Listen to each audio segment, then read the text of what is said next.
Je suis donc devant le domaine de Butay, à la maison forte du domaine de Butay. Cette maison forte va être rénovée et va devenir une auberge de jeunesse avec un bar-restaurant et salle de coworking dans les écuries.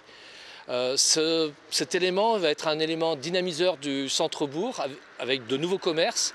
Et donc, dans le cadre de notre programme La commune qui stimule, cela amènera de l'animation dans le centre-bourg. Bonjour Agnès de Butay. Bonjour Nicolas. Donc vous êtes en fait, vous avez habité les lieux. Et oui, pendant 23 ans. Et votre famille a habité les lieux pendant 600 ans. 600 ans. Voilà, oui, c'est la famille de mon mari, puisque je suis veuve de Raoul de Butay, voilà, qui était le troisième de 8 enfants. Et ils ont habité ici, sa famille, à partir de 1950. Avant, ils étaient à Lyon. Mon beau-père était officier. Et puis, il a été nommé à Chambéry. Donc, et voilà, ils sont venus ici. Alors, quelle impression ça fait de revenir dans ces lieux qui sont en chantier?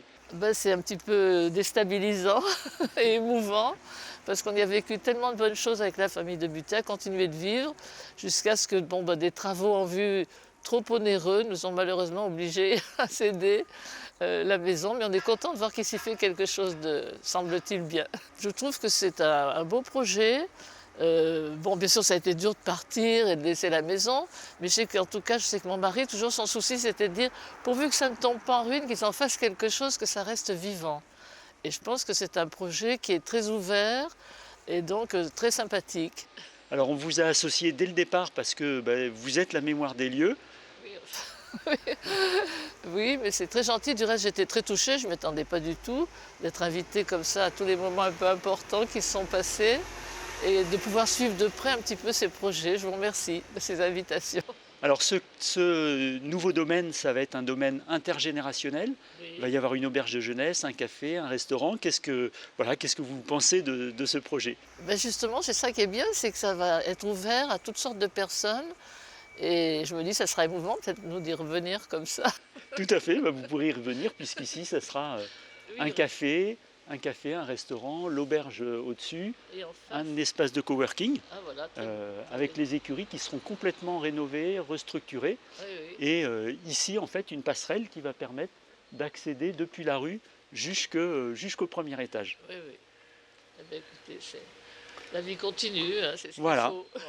L'objectif, c'est de construire moins, construire mieux et surtout construire pour les besoins des Bourgetins.